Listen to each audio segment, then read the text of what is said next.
Le portrait pas chinois d'une relookeuse, c'est le podcast dédié aux professionnels du conseil en images. Cette fois, occupons-nous de nos préoccupations avant celles de nos clients. C'est une émission qui parlera des femmes et des hommes qui ont choisi ce métier. Le but de ce podcast est de faire le lien entre nous, donner des éclairages pour ceux qui débutent, prendre l'expérience de ceux déjà établis, plaisanter, mais surtout parler de conseils en images, partage, réflexion, évolution.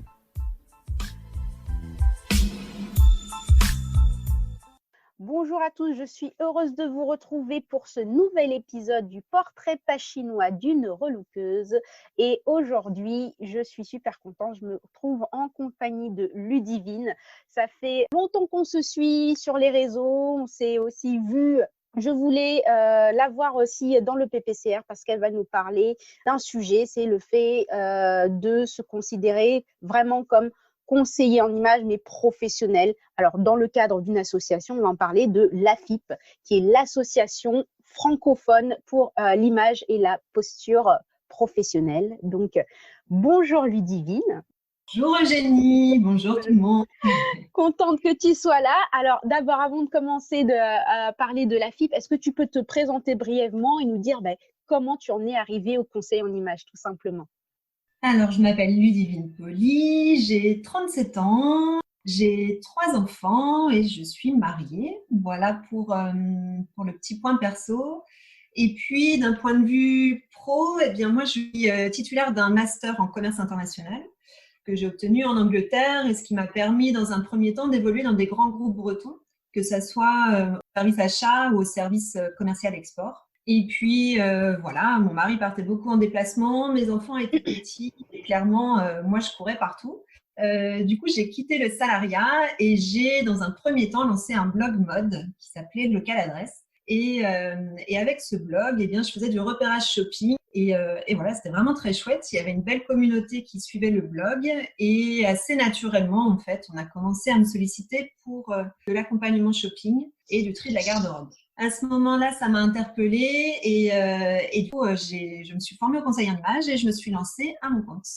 D'accord, donc quand tu as créé ce blog, c'est que tu avais une appétence pour la mode, pour le style vestimentaire, enfin.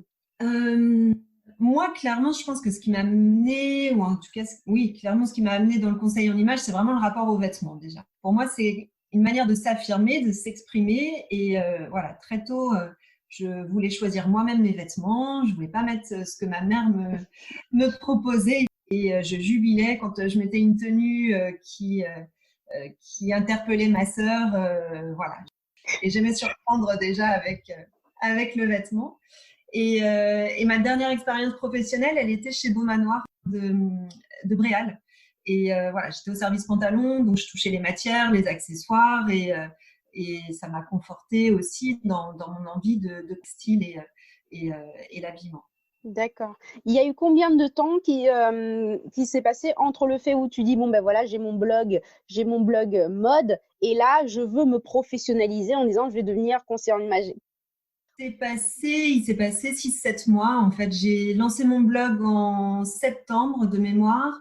Et dès le mois de mars, je me formais au conseil en images. Donc, ça a été très rapide. Moi, au départ, quand j'ai lancé mon blog, c'était sans prétention. C'était vraiment pour permettre aux entreprises locales d'avoir une visibilité sur le web à l'époque où on n'utilisait pas Insta, Facebook était très peu utilisé. Donc, pour moi, c'était vraiment un accompagnement des boutiques et j'avais pas imaginé initialement être dans cet accompagnement avec les particuliers. Donc non, ça a vraiment été assez rapide. Le succès du blog m'a vraiment permis d'aller rapidement sur le métier du conseil en images. Et alors, donc, tu t'es formée au conseil en images. Alors, comment tu as fait? Est-ce que tu as cherché sur Internet? Tu connaissais déjà les écoles? Est-ce que donc tu es certifiée? Dis-nous tout.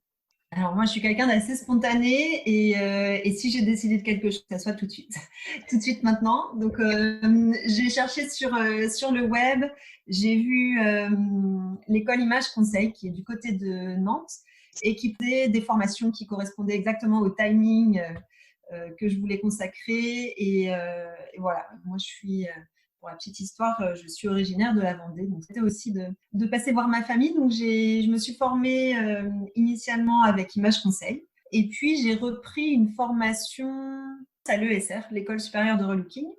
Et voilà, ce qui me permettait en fait de compléter cette approche. C'est un choix très personnel, mais Image Conseil ne me donnait pas de certification euh, dans ce métier-là, et bon, chose qui est possible avec le SR. Et voilà, après 4 à 5 ans d'exercice, envie d'attester des compétences acquises pendant toute mon expérience professionnelle, et puis voilà, d'avoir un diplôme. Je ne sais pas si c'est... Oui, pas de diplôme, mais effectivement, si cette certification reconnue d'État. Ouais, c'était une manière pour moi de professionnaliser et de dire, voilà, je suis certifiée dans mon domaine, et vraiment un choix personnel. Comme beaucoup effectivement d'entre nous, quand on fait des reconversions professionnelles, le fait de se sentir vraiment légitime, eh bien, en ayant ces certifications. Ça fait combien de temps maintenant que tu exerces en tant que conseillère en image? Est-ce que c'est ton titre, conseillère en image, ou quel est ton Alors statut? là, c'est un vrai sujet, parce qu'au départ, c'était conseillère en image. Après, ça me plaisait pas trop le faire, donc c'était consultante quand j'ai changé avec des entreprises. Ça a été coach, mais je ne suis pas coach certifiée par des écoles de coaching. Voilà, je me suis quand même positionnée sur le terme de coach en image, parce que pour moi, c'est vraiment la posture que j'ai le plus souvent et que j'affectionne avec mes clients. Donc, c'est comme ça que je communique en tout cas. Et puis, à côté de ça, donc, j'ai mon organisme de formation qui est certifié. Dans ce cadre-là, je suis formatrice. Mais je vais endosser les deux casquettes, à la fois coach et formatrice en image et en posture pro.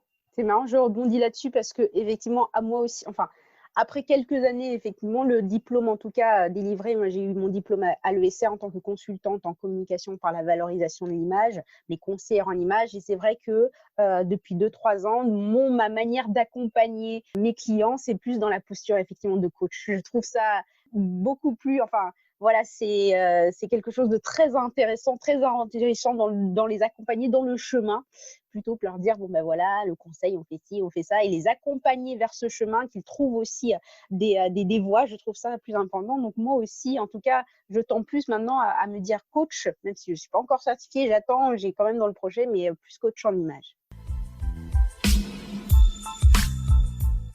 L'AFIP. Alors, l'AFIP, c'est une association, donc une association professionnelle, l'association francophone pour l'image et la posture professionnelle. Alors, avant de te demander pourquoi tu l'as intégrée, comment l'as-tu connue et quel est le rôle de l'AFIP?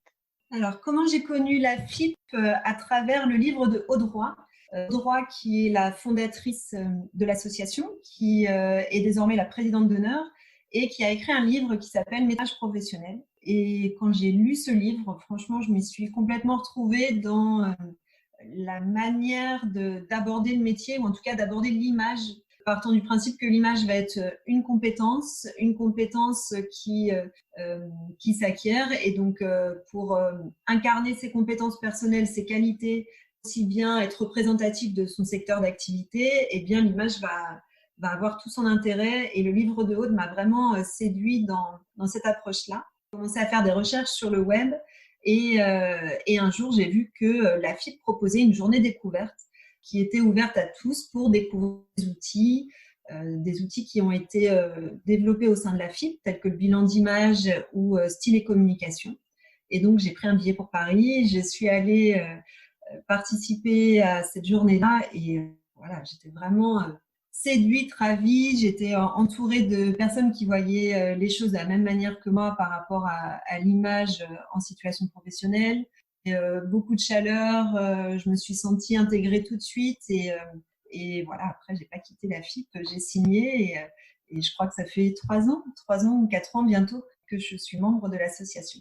Et donc, association qui est francophone, puisqu'on a beaucoup de Belges au niveau de l'association. Avant, c'était l'association française, et maintenant, c'est devenu l'association francophone. Oui, vous avez des Belges, mais je pense qu'il y a aussi d'autres, parce que je me suis mis en contact sur Instagram avec une Estonienne qui est membre aussi de la FIP, et donc j'ai vu que oui, il y avait mes francophones, puisqu'elle parle français, donc ça s'étend en tout cas dans l'Europe. Ouais, non, c'est chouette. Il y a un beau développement, et puis plus on a des profils différents et plus c'est riche dans le partage d'expériences qu'on peut avoir et d'outils, aussi bien d'un point de vue technique que comportemental en fait. Et c'est ça, ça, là, ça va être le sujet de ma prochaine question par rapport justement à ces bénéfices. Nous, enfin, dans le profil, dans la formation de la conseillère en image, on nous apprend des techniques. Alors, selon les écoles, selon les centres de formation, hein, on apprend des techniques de conseil en image. On nous aide plus ou moins, ça dépend de l'école, à lancer notre entreprise. Donc, dans les écoles, normalement, on connaît notre métier et tout ça, et ensuite, on nous aide plus ou moins à lancer notre activité. Quels sont les bénéfices pour un jeune conseiller en image qui démarre, dans l'activité, de rejoindre l'association, effectivement, cette association professionnelle, puisque peut-être n'est-on pas censé avoir eu les techniques du conseil en image et l'aide au lancement d'activités. Qu'est-ce que la FIP peut nous apporter en plus? Je vais te parler déjà de ce que moi, ça m'a apporté. Déjà, souvent, le métier du conseil en image, c'est un métier qui s'exerce seul. Et on peut se sentir un petit peu démuni. Tu vois, si tu as envie de partager sur certaines problématiques qui sont propres à ton métier, tu ne vas pas spécialement les partager avec tes clients, tu ne vas pas les partager avec je ne sais pas, des partenaires. Donc, ça te permet vraiment d'avoir ce réseau d'entraide et de partage entre pairs. D'un point de vue technique, la FIB m'a aussi permis d'aborder des sujets que je n'avais pas vus. Et pourtant, tu vois, j'ai été accompagnée initialement avec Image Conseil. J'ai ensuite fait ma certif à l'ESR et j'apprends des nouvelles choses au sein de la FIB. Pourquoi? Parce qu'au sein de la FIB, déjà, tu vas avoir des personnes qui viennent de différentes écoles. Tu vas avoir des écoles dans le sud de la France. Il y a des filles de l'IDRI, tu vas avoir des filles de l'ESR, des filles qui se sont formées en région. Ou alors qui ont fait de l'auto-formation, qui sont allés chercher des infos, des études assez pointues à gauche et à droite. Et ça va vraiment enrichir ta pratique. Ça te permet aussi de la confronter, c'est-à-dire que moi, j'ai été formée à cette technique, mais finalement, je me rends compte que ma consoeur utilise une autre, et puis il y a des points qui m'intéressent. Et ça te permet après, eh bien, je trouve, de créer ta propre pratique et t'enrichir de ce que font les unes et les autres. Voilà, moi, je mets ma petite sauce à moi et je vais vraiment en faire quelque chose d'unique. Et je trouve que c'est exactement dans la trame de ce qu'on vend au quotidien, c'est-à-dire des accompagnements pour miser sur sa singularité. Donc, je me dis aussi, autant se l'appliquer à nous-mêmes. Ce que tu vas retrouver au sein de la FIP, c'est également de la supervision. Justement, superviser les pratiques, ça permet d'avoir un miroir, un petit retour d'expérience et puis de poser un sujet, ta problématique du moment, et grâce à la supervision, permettre d'y voir clair. Alors, la supervision, est-ce que tu pourrais nous expliquer la supervision? C'est vrai qu'on en parle plus dans les techniques de coaching. Comment, c'est-à-dire la supervision? Je viens avec mon cours de colorimétrie en disant est-ce que j'ai une difficulté à faire passer ce message? Comment vous voyez les choses? Donc, est-ce que ça veut dire que je vous fais le cours à vous qui êtes déjà conseillère en image? Alors, le groupe de supervision, en fait, il va se faire avec des coachs certifiés. Il faut savoir qu'au sein de la FIP, il y a énormément de coachs certifiés. Je pense alors je ne vais pas dire de bêtises, mais tu vas avoir Isabelle Montané, Isabelle Rosier, tu vas avoir Audroy. Voilà, il y a énormément de coachs au sein de la FIP. Et donc, elle propose ces supervisions pour les membres. Donc, tu vois, moi, par exemple, en tant que membre de la FIP, je ne vais pas superviser puisque je ne suis pas coach certifié. Donc, tu vois, ça permet d'avoir vraiment, comme chacune a son expertise et la manière aussi d'arriver dans ce métier-là, parce que certaines viennent du milieu de l'esthétique, sont coach en entreprise, donc il y a vraiment un brassage de différentes compétences et qui fait la richesse du réseau. Ouais.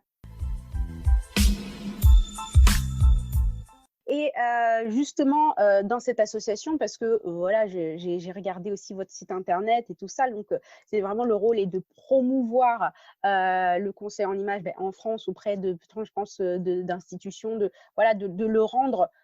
Moi, j'aime bien ce terme vraiment de professionnaliser. J'ai fait aussi ce podcast pour vraiment dire que voilà, comme on n'est pas seul, on a des problématiques qu'on peut partager, mais c'est vrai que ce qui m'attire effectivement sur la FIP, c'est le fait de dire on a un métier, un vrai, entre guillemets, vrai métier, même si je pense que depuis quelques années, on a moins besoin de l'expliquer, mais vraiment qu'il soit de plus en plus professionnaliser, ainsi de suite. Je pense que ça, c'est vraiment important. Et donc, je vous parle à vous, chers auditeurs, c'est vrai que la FIP, même aux membres, permet de pouvoir faire participer. Donc, je voulais participer à un premier atelier, mais il l'était pendant le confinement, malheureusement, donc il a été annulé. Mais voilà, des ateliers donc ouverts aux non-membres pour pouvoir se perfectionner et voilà, entrer dans un autre effectivement univers que ceux de vos écoles où vous avez été formé. Et c'est vrai que comme disait Ludivine, ça peut toujours en fait être très intéressant pour continuer à développer, à se développer pardon, et à évoluer en fait dans notre métier. Ce qui m'impressionne aussi, c'est le côté, parce que j'ai regardé sur le site aussi les membres, et effectivement, comme dit Ludivine, bon, il y a des coachs certifiés, il y a des responsables enfin, il y a des logos partout, des sigles, c'est assez impressionnant. Donc, ça m'a un petit peu dit, oh là là, punaise, il y a du beau monde quand même, mais surtout, c'est un petit peu de fierté en disant, ben voilà, on est conscient en image, mais pas que, psychologue, ça apporte. Bon, c'est assez impressionnant au niveau de vos pédigrés, excuse-moi de le dire comme ça, mais assez impressionnant, mais assez fier aussi de dire, bon ben voilà, le conseiller en image, la conseillère en image peut être aussi ça. Voilà, au droit, je pense que vous la connaissez tous. Si vous ne la connaissez pas, allez acheter immédiatement un de ses livres. Donc voilà. Et justement, par rapport à cela, est-ce que vous faites des tables rondes où, là, en ce moment, effectivement, après le confinement, on est quand même, pour nous, conseillers en images, dans des postures où pratiquer notre activité devient difficile, justement du fait de la distanciation sociale. Il y a de plus en plus de consoeurs ou de confrères qui pratiquent aussi en ligne. Quels sont pour vous, pour la FIP, est-ce que vous en avez déjà parlé, les grands enjeux de notre métier avec le Covid, la prestation? Comment est-ce que vous voyez notre avenir proche avec cette crise sanitaire? C'est un sujet qu'on a beaucoup évoqué justement pendant la période de confinement. C'est là où la FIP a vraiment été un relais. On s'est vraiment serré les coudes. On a organisé des visios, on a digitalisé très rapidement nos rencontres, chose qui ne se faisait pas. L'aspect relationnel, on avait beaucoup de rencontres sur Paris, on était toujours dans le présentiel. Et là, immédiatement, on s'est mis en mode digital et on a commencé à travailler sur comment faire de cette situation-là une opportunité. Et c'est là où on a pu aussi réaliser des économies d'échelle, c'est-à-dire que nombreuses ont été celles à dire qu'une digitalisation de leur contenu pourrait vraiment les aider à rebondir par rapport au post-confinement. Et du coup, on a sollicité des devis auprès d'organismes de formation vraiment spécialisés dans la digitalisation des formations.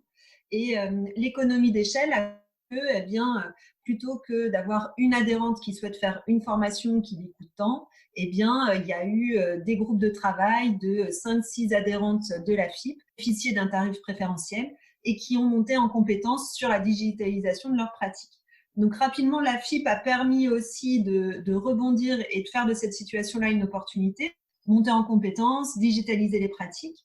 Et puis, tu vois, très récemment, il y a une de nos adhérentes qui a dit, voilà, est-ce que ça ne serait pas réel sujet d'aborder comment font les unes et les autres dans cette situation où on doit porter le masque, comment faire pour respecter les barrières tout en ayant une pratique optimale. Et donc, un groupe de travail s'est mis en place en distanciel et puis elles ont pu justement aborder tous ces sujets pour pouvoir continuer à exercer de manière la plus efficiente et sereine par rapport à la situation.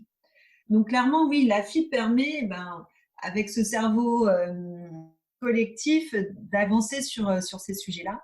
La digitalisation, c'est un vrai enjeu, clairement, qui a un cap à passer. On peut même parler d'intelligence artificielle. Il y a vraiment plein de choses à développer et il y a de beaux challenges, mais voilà, c'est vraiment en phase de réflexion et à suivre, j'ai envie de dire. Donc l'association, la FIP, est vraiment, je tiens à préciser le terme, c'est vraiment une association, d'accord? C'est pas un syndicat, c'est une association. Est-ce que cette association a du poids dans le sens, est-ce que vous pensez aussi au fait je ne sais pas si vous êtes représenté dans des associations, d'autres associations professionnelles ou des mouvements d'entreprise comme le MEDEF et tout ça, mais un poids peut-être pour structurer peut-être par l'avenir notre métier avec certaines règles, une convention, je sais pas, j'imagine, une convention collective du conseil en image, ou est-ce que c'est dans les projets ou pas? J'applaudis des deux mains, c'est effectivement ça des réels enjeux. La FIP a fait un travail formidable pour structurer notre métier. Il y a eu la création de fiches métiers, il y a des formations CNCP qui permettent aussi d'acquérir une certification qui a une reconnaissance au niveau de l'État.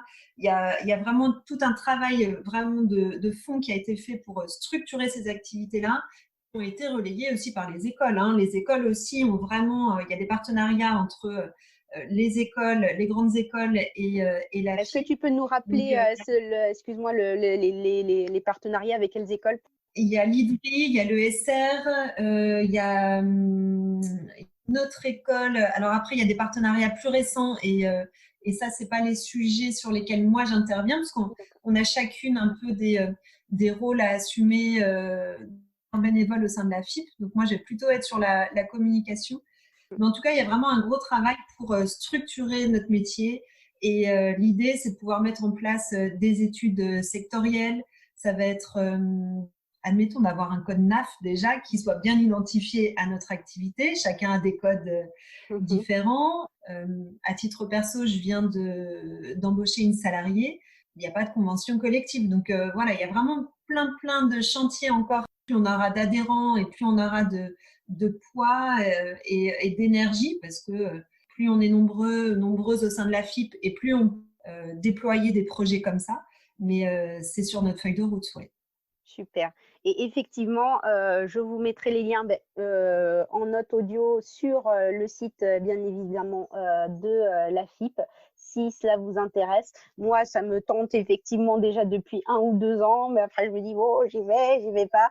Pour vous, en tout cas, auditeurs, soit ceux qui commencent dans notre activité de conseil en image ou qui ont déjà une certaine expérience, certaine longévité, je pense que si vous prenez ce métier comme on le prend au sérieux, eh bien, on a envie aussi qu'on nous prenne au sérieux. Et donc, il sera nécessaire, en tout cas, pour nous d'aborder ces grands sujets qui sont des grands enjeux de notre métier. Et comme je vous le dis, je l'appelle toujours le plus beau métier du monde. Donc, le plus beau métier du monde doit avoir aussi la plus belle robe juridique au niveau des statuts, des lois, et ce qui fait aussi notre sérieux.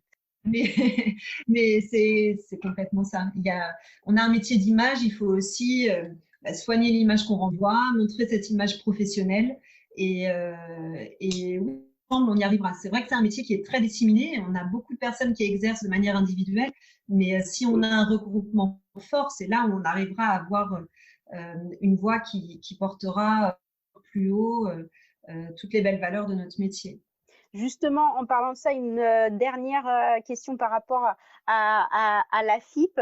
Est-ce que vous avez prochainement ou pas des sessions alors pas de porte ouverte, mais de réunions d'information en ligne ou pas à venir pour qu'on puisse en parler auprès de nos auditeurs? Alors là, on a revu le calendrier jusqu'à la fin de l'année avec des rencontres digitales et des rencontres en présentiel aussi à venir. On a toutes ces infos sur la page Facebook. Voilà, la page Facebook de l'asso et le site sera encore plus dynamique pour vraiment avoir cette info par rapport aux rencontres éventuelles, découvrir la FIP. Et puis, quoi de mieux que de tester aussi la bienveillance de l'asso. Il y a vraiment tout l'annuaire des membres sur Internet. Et ça peut être de prendre son téléphone, de contacter une des adhérentes pour aussi avoir des infos, savoir comment ça se passe. Et c'est un plaisir aussi de partager les valeurs de l'asso, donc sans problème. Tout à fait. Donc, effectivement, vous pouvez directement, à l'invitation de Ludivine, contacter les membres. Et si vous souhaitez aussi observer, regarder ce qui se passe, donc n'hésitez pas à suivre la FIP sur Facebook, sur Instagram. si vous êtes comme moi beaucoup sur les réseaux sociaux. Donc, n'hésitez pas parce que ça bouge depuis 2 ans. Il y a de plus en plus de publications. Ça vit bien, ça vit bien. Et le site internet que je vous mettrai, de toute façon, je vous mettrai les liens Facebook, Instagram et du site internet de la FIP pour que vous puissiez avoir une vue. Et vraiment, c'est aussi un des sujets de ce podcast. C'est important de pouvoir aborder ce sujet. Et si vous ne saviez pas que ça existe, donc voilà, maintenant vous savez que l'AFIP existe. C'est donc l'association francophone pour la posture et l'image professionnelle. Donc voilà. Alors là, c'était effectivement la petite partie rapide, mais je voudrais quand même discuter aussi avec toi, Ludivine, parce que toi, tu as quand même une certaine longévité aussi dans notre métier. Et j'aimerais savoir pour toi quels ont été les aspects les plus difficiles pour toi de notre métier de conseil en image. Tu veux dire quand je me suis lancée Oui, ou quand tu voilà. t'es lancée ou encore maintenant, enfin, est-ce qu'il y a encore des difficultés Après, je pense qu'en tant que chef d'entreprise, il y a toujours des phases successives. Là, on est dans une difficulté plutôt conjoncturelle, donc il faut savoir aussi être optimiste, rebondir et saisir des opportunités. Ce qui a été le plus difficile, peut-être si je dois faire un retour d'expérience, c'était peut-être de me positionner par rapport à une cible potentielle, c'est-à-dire avec qui vraiment j'ai envie de travailler, dans quel contexte je vibre vraiment avec cette activité-là. Dans un premier temps, j'ai vraiment travaillé avec différents secteurs, que ce soit les particuliers, les pros, les assos, j'ai fait de l'insertion professionnelle, j'ai vraiment touché à tout pour justement savoir exactement ce dont j'avais envie. Mais je pense que ce qui a été dur, effectivement, c'était de savoir à qui j'ai envie de parler. Avec le SR, je me souviens d'une journée qui était dédiée justement à ce why, pourquoi je fais ce métier-là, à qui j'ai envie de parler.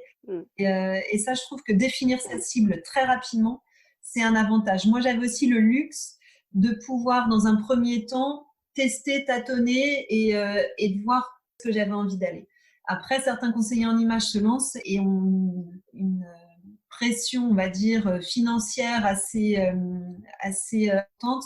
Et donc, du coup, je trouve que c'est très important quand on se lance de savoir où est-ce qu'on met les pieds et puis de pallier à un phénomène et je mets les pieds dans le plat. Je pense qu'il y a beaucoup aussi de personnes dans nos métiers qui ont du mal à vivre correctement. Et donc, c'est comment construire un modèle économique viable et de ne pas être dans ce côté métier passion. Je vais faire 2-3 ateliers de colo et je pense qu'il y a un réel travail à faire au niveau du modèle économique et de se faire accompagner si on n'a pas cette compétence-là sur est-ce que mon projet est viable. Et aujourd'hui, je reçois énormément d'appels de personnes qui trouvent que c'est un métier génial. J'aime l'esthétique, j'aime aider les autres, mais en fait, ça suffit pas. Il faut aussi être un bon gestionnaire, savoir communiquer. Le chef d'entreprise doit avoir différentes casquettes et être la tête et les jambes au quotidien, c'est pas toujours évident. Donc, moi, ce qui m'a permis aussi de durer dans ce métier-là, ça a été de me faire accompagner, que ça soit au sein de réseaux professionnels. Après, c'est vrai que j'ai aussi eu la chance d'avoir des études qui m'ont permis d'avoir cette vision à la fois gestionnaire, commerciale, communication, mais on n'a pas tous le même background, on n'a pas eu tous le même apport. Donc, je pense que c'est important de se faire encadrer, d'avoir certaines personnes commencent en tant qu'auto-entrepreneur, c'est d'avoir un regard comptable sur son activité, même si c'est pas une obligation légale. C'est d'avoir des personnes qui nous boostent, qui nous disent non, là, peut-être que ça déconne un peu, peut-être que tu peux réajuster pour vraiment permettre d'être serein dans notre pratique au quotidien, quoi. Effectivement, c'est un métier passion, mais si vous voulez en vivre, il va falloir vous donner les moyens d'en vivre aussi. Et c'est pas de la tarte, mais ce n'est pas de la tarte, ça ne veut pas dire que c'est impossible, en tout cas. Donc voilà, merci en tout cas d'avoir mis le pied dans le plat, mais il faut le redire et il faut le redire souvent. Mais souvent, je pense que c'est pas que les conseillers en image, mais les gens qui sont dans des métiers de bien-être, de développement personnel, on a un rapport à l'argent, puisqu'on apporte du bien-être. Le mot argent, de temps en temps, c'est un peu sale, c'est un peu berk. Excusez-moi du terme, mais pourtant, si vous voulez continuer à donner du bien aux autres, effectivement, il va falloir vraiment structurer, oui, passer à la comptabilité, mettre les mains dans le cambouis pour pouvoir durer. Alors, on passe à la petite partie un petit peu plus frivole que j'aime bien. C'est demander à chaque fois à mes invités, est-ce que, par exemple, pour toi, Ludivine, est-ce que tu peux nous décrire ton style vestimentaire? Quel est le style vestimentaire de Ludivine Poli? Mon style vestimentaire, alors attends. T'as des bonnes questions, c'est bien, Eugénie. C'est une bonne question pour nous. Alors, je vais décrire mon style du moment parce qu'en fait, les styles, ça évolue, n'est-ce pas? On n'est pas une image figée. Notre image et mouvement, ça dépend voilà, de ce qu'on vit, de ce qu'on effectue. Je pense que j'ai pu avoir un style très créatif quand même à un moment donné. Juste avant de me former au conseil en image, je pense que c'était très créatif et ça me plaisait beaucoup. Et après, voilà, j'ai une posture un peu plus professionnelle. J'ai canalisé cette créativité et je pense que j'avais un style un peu plus moderne. Et en fait, aujourd'hui, je me rends compte qu'il est un peu différent. Je ne sais pas si c'est complètement moderne parce que je vais beaucoup moins piocher vers les dernières tendances, les modes, etc. La trame, ça va être l'élégance. Ça te va comme réponse? Bah ouais, moi ça me va, l'élégance qui prime. Moi ça me va, t'inquiète. Moi je prends toutes les réponses sont bonnes. Je creuse un peu plus et pas sophistiqué en fait. Voilà, je pense que c'est ce qui revient aussi. Souvent, les personnes qui me sollicitent me disent j'aimerais un maquillage, mais comme vous, plutôt naturel. Ou voilà, je pense que on attire aussi une clientèle qui se retrouve en nous. Et si je pars des retours qui me sont faits, ça va être le naturel et élégant. Et voilà, si je te résume en 2 mots mon style vestimentaire. C'est parfait, ça me va, tout à fait. Et qui correspond aussi, comme c'est ça que tu as bien remarqué, enfin, à ta cible, alors à ta cible actuelle, mais effectivement, tu es plutôt dans le monde de l'entreprise, enfin, tu côtoies plutôt, tes clients, c'est plutôt effectivement des entreprises, donc tu vas avoir aussi quand même plus un style approprié par rapport aussi à ta cible que tu côtoies, puisque c'est plus effectivement des professionnels. Par rapport à ça, est-ce que tu peux nous dire quelle est l'actualité du moment? Déjà, je voulais redire encore, même si c'est des félicitations aussi pour l'embauche d'une salariée. Donc voilà. Ouais, je te remercie, Eugénie. Mm. Ouais, effectivement, tu vois, avec une tête et 2 bras, j'avais l'impression que ça allait pas assez vite par rapport à tous les projets que j'avais. Donc, je me suis dit 2 bras supplémentaires. Donc, j'ai la chance d'avoir Raphaël là en ce moment avec moi. Du coup, ça t'amène aussi dans toute une dynamique quand tu as une salariée ou un salarié, dans toute une posture de chef d'entreprise que tu n'as pas quand tu travailles avec toi. Donc, il y a tu montes en compétence aussi sur différents sujets et ça m'éclate bien aussi. Donc, ça, c'est chouette. Et dans les projets de mon activité, eh bien, au niveau de formation Learnim, donc qui est aujourd'hui un organisme de formation spécialiste de l'image et qui est certifié Calliope. Donc, j'ai passé mon audit et je réponds aux exigences suite à la réforme de la formation. Eh bien, au niveau de Learnim, ça va être le développement des formations digitales, bien évidemment. Et dans les projets qui vont être liés à mon site ludivinepoli.fr, puisque en parallèle, j'ai quand même gardé cette activité auprès des particuliers. Eh bien, là, ça va être le lancement d'un programme en ligne. Donc, programme qui s'appelle S'habiller autrement. Et S'habiller autrement a pour vocation d'aider les personnes qui souhaitent avoir un rapport plus bienveillant par rapport à soi. Ça va être aussi un dressing plus minimaliste. On aborde tout ce qui est garde-robe capsule et les valeurs qu'on peut aussi accorder à notre consommation de vêtements. Et l'idée, c'est vraiment d'amener du B à bas, en fait, des grands principes, parce que beaucoup de sollicitaient en me disant « mais moi, j'ai jamais appris, j'ai jamais su, avec moi, il y a tout à faire ».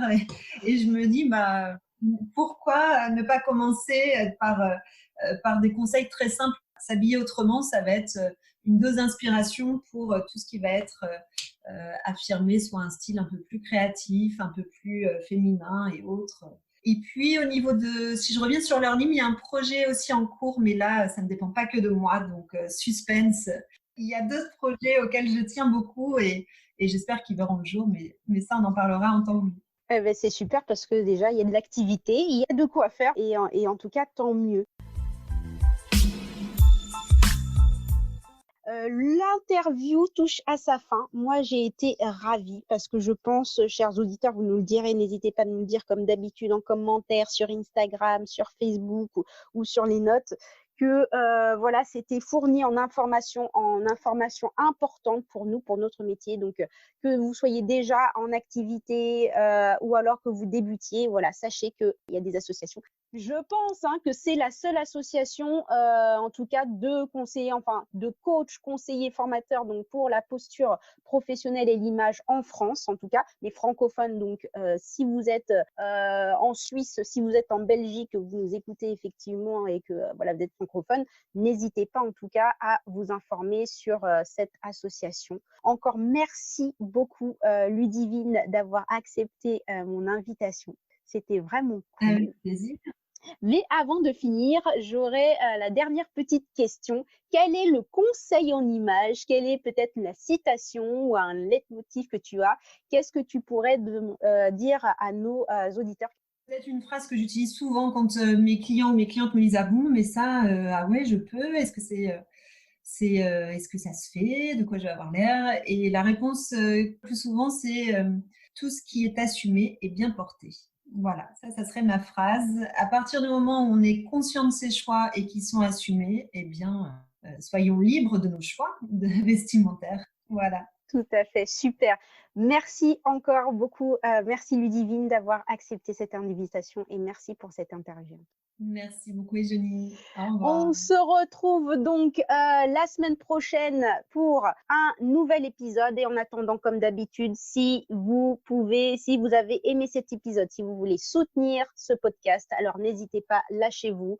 Mettez-moi des petites étoiles sur Apple Podcast, commentez, c'est comme ça que le podcast peut se faire connaître par les professionnels en tout cas de l'image, et n'hésitez pas à mettre des commentaires parce que moi ça m'aide aussi, ça prouve que vous m'écoutez et qu'on puisse en tout cas continuer avec des interviews de qualité comme on vient de faire en tout cas aujourd'hui. Pendant, je vous retrouve la semaine prochaine, prenez soin de vous, ciao.